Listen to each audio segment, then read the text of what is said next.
ushobora kubayeho ino application atayitunze, ariko ndaguhamagara kuyitunga gwe no munsi kuko ni application y'ubwenge igufasha kukwishura ibibazo bitandukanye, igagufasha kuguha ubusobanuro buhagije burenze ubwo umuntu ari wese yoguha mu buzima bwawe bwa misi yose. Bayita ChatGPT, ni application y'ubwenge, application ishaka kukwishura ikibazo cyacu cyose uba ufise aho uherereye ahariho hose. So ntahandi nyene uyivoma ni muri Play Store. Murabizi ko ariho tusanzwe twivomera ama application. Baza kuja muri Play Store yawe, hanyuma ndakwereka ingene nza kugenda ikora, tugenda step by step. Baza kuja muri Play Store, hanyuma wandika ijambo ChatGPT, ukunyene ubona byanditse, hanyuma uyitresharge. Maze kubitresharge gusa reka ndayishire ku gihe kugira ngo inyishuri ibintu bimeze neza cyane. Hanyuma umaze kuyimeta a jour cyangwa se kuyitresharge, uraza gukora inscription, ukoreshe konti yawe ya email.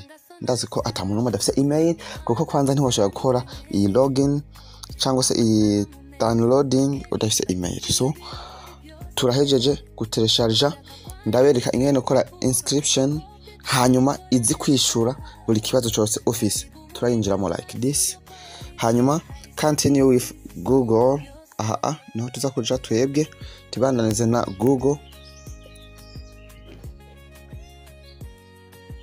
Citraba Google dukoresha, ekaje nikoresheje nkino Google yanje, we biravana niyo ugomba gukoresha. So tuza kuba turi connected. Yes my people, rero ChatGPT akamaro kayo, uyibaza ikibazo cyacu cyose wifuza. Ikibazo cyacu cyose wifuza urashaka kuyikibaza, ukayisaba ifoto, ukayisaba ikintu cyose wumva. Nk'akarorero ndayibaze nti Uburundi bwikukiye ryari? Mu Kirundi nyene uyibaza mu kibazo cyacu mu rurimi bwo bwose wifuza. Cendonka nkuko Uburundi bwikukiye ku itariki 1 Mukakaro 1960.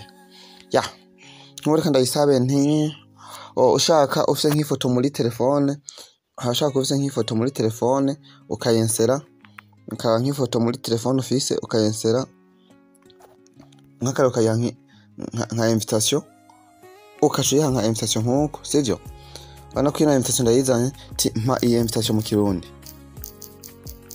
invitation mu Kirundi baona nkaca ndungika. Donc iyi ChatGPT ni application y'ubwenge igezeho. Reka ndakwereke cya bintu byose yamaze kuba ibinshirira mu Kirundi mwe biri kuri ya invitation. Bana ifoto imeze uku, murabona neza ko iyi foto imeze uko, invitation de mariage. Reka murabe byose yamaze kubinshira mu Kirundi. Ubutumire kubw'umuhezagira w'Imana no kubw'imiryango ikundwa, byose babitondetse, byose yamaze kuba ibiduha mu Kirundi. Ndashaka kuyibaza nti mpa ifoto iriko abantu babiri baryohewe cyane, yavyomba berekana ingene utuntu base uri nk'umu YouTuber bashaka kwisaba content. Kandi byete mpa link ya New Life Studio Ubwenyuzi, ingene wo kuyugururira TikTok ihemba kuri YouTube. Reka ndabikwereke. Donc ino ChatGPT iraciye ubwenge cyane gose. New Life Studio Ubwenyuzi channel bamaze kuyiduha channel ya New Life Studio Ubwenyuzi.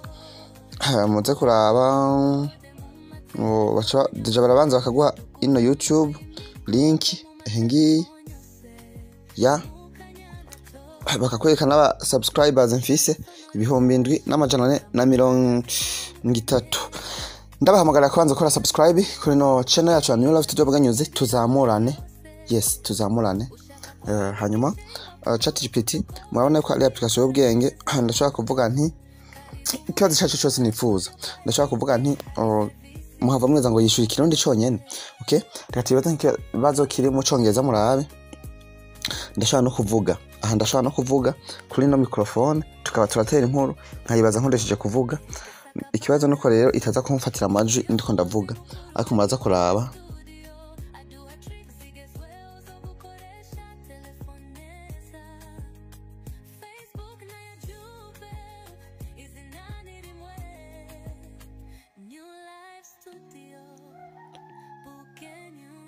so ndaza gufata iyindi telefone ndabereka ingene mushobora kuganira ukoresheje ChatGPT. Ukoresheje telefone iyindi kubera ngaho urabona ndiko ndarecordinga amajwi, iyi micro ishiba block.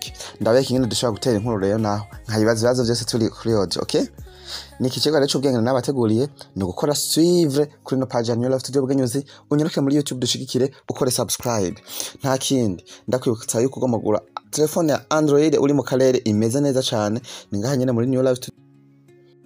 Ukeneye n'ifoto zisa neza mu mamanza agiye atandukanye, bashaka kuturondera nyene twebwe nka team tukakugiraho aho uherereye hose hatandukanye mu ntara zitandukanye, tukagukorera urubanza rwawe neza mu mariage, ama evenement, ama anniversaire n'ibindi biba bigiye bitandukanye. Thank you for watching this interesting video. Welcome again to this channel.